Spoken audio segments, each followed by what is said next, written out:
We got that 50 Chevy truck chassis in the back. It's got a motor on it. We don't need that motor, so I'm thinking we'll go back and see if we get that thing to fire up, put it on the marketplace, and turn it to make some money to either pay for the chassis or, you know, buy some more car parts, you know. Heck, let's head on down.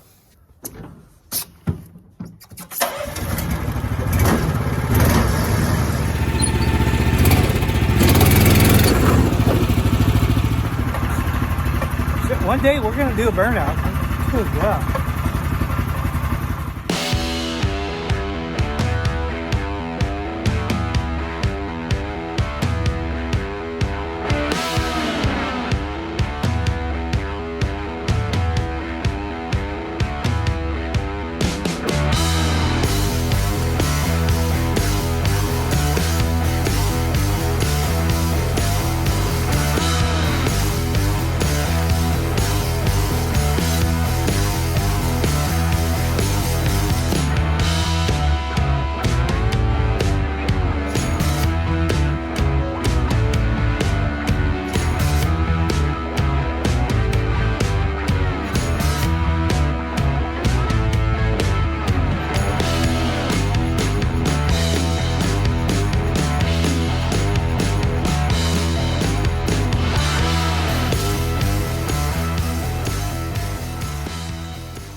$19.50 half-ton pickup truck. I'm going to swap the suspension with the 3/4 ton, our 3600 over there. We're going to turn it into a 3100. Yeah, what the heck? It's got the horn on it, so it should probably run. Let's see, we're missing a couple of plug wire and coil wire.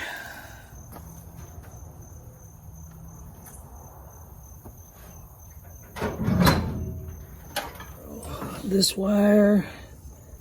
Yeah, that'd be all right.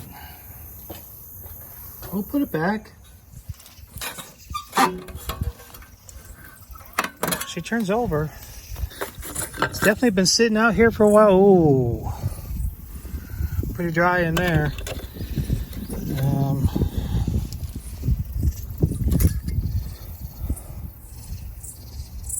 She's got oil. You know, we don't need the motor and transmission, and you know, for all purposes, we don't need the frame either. So, nice clean frame. If anybody's looking for 50 to 54, whatever, 49, 54 series pickup truck, Chevy. But let's get this thing running.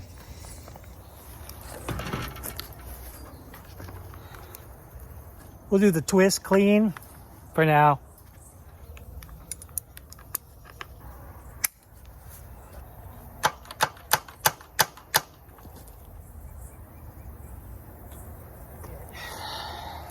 Typical. I thought I could have this thing going in like an hour. We got nothing.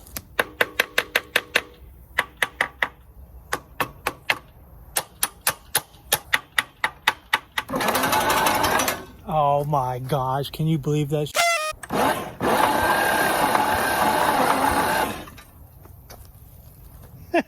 You know, I've been pounding on crap with the hammer for years. I don't think it's ever worked.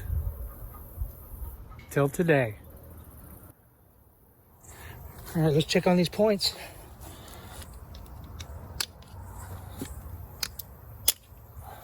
I mean, they're there, but they're dirty. I usually fold up a piece of sandpaper.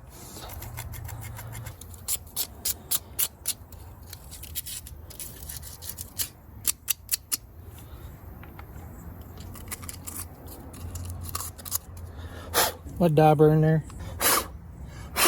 You know, we might get lucky. Let's get our jumper wire. The wire off to 57. What are the odds?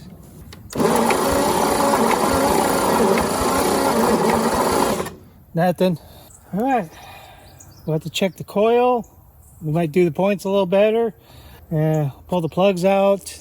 Give it a little, squirt them up a little bit. But at least we got it turning over. All right, cool.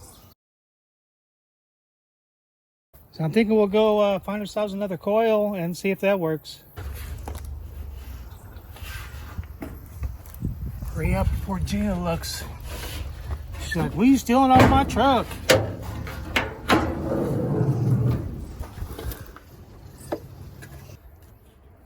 right, let's get these plugs out and see if we can squirt some in there. At least treat them up a little bit, let them soak.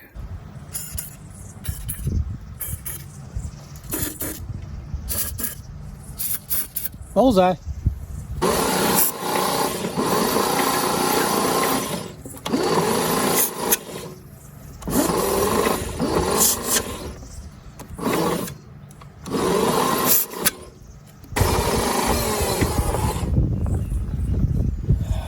Not feeling compression here or here.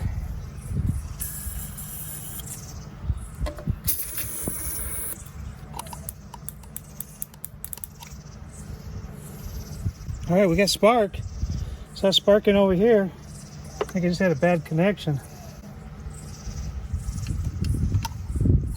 Ah, shit. Yeah, it's working. Dumbass.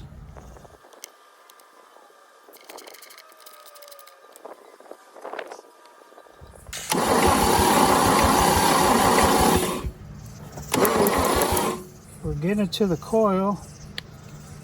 We're not getting it there.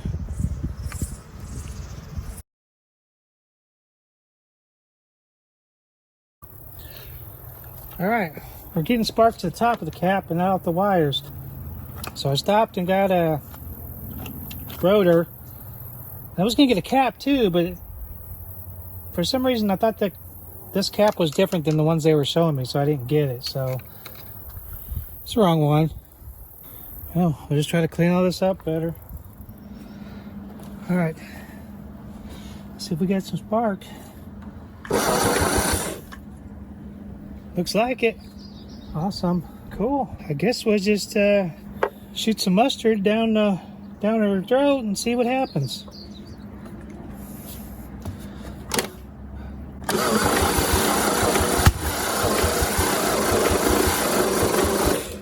Did something.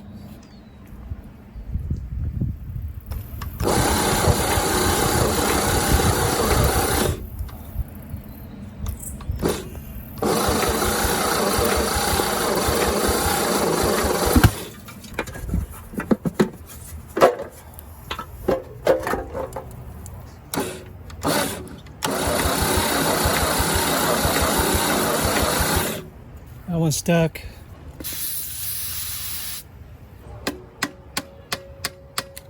All right, we clean the top side of the cap.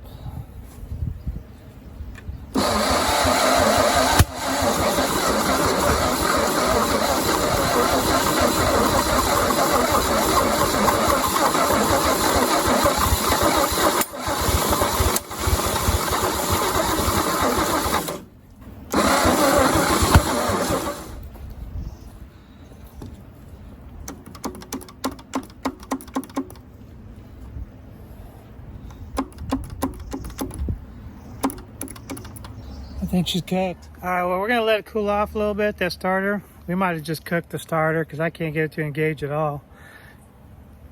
She pert near just about fired. All right, we haven't given up on the old Plymouth yet. I'm still, messing with it. So we'll do it a quick roll down the hills, drive it in gear because it's been soaking for like a week, 2 weeks. But yeah, give it a shot. Plus I need to get it out of the road here because it's blocking the path.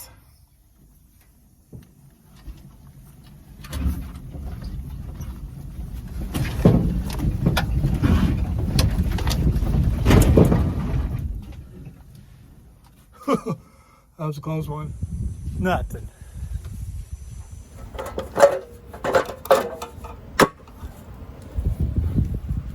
Well, another failed motor. I mean, we gave it a shot. I think if we mess with the starter, try to get that valve unstuck, mess with that one cylinder that didn't know compression. The valves were opening and closing, so it's obviously the rings. But to what end? I mean, I wouldn't put that up for sale. Or if someone wants to buy it for parts and the transmission, then we'll let it go. It is what it is. I think we're gonna get on the Chevelle next because I'm waiting for a couple patch panels on the 57, and so we can finish that rear quarter panel. But appreciate everybody watching, and we'll catch you on the next video.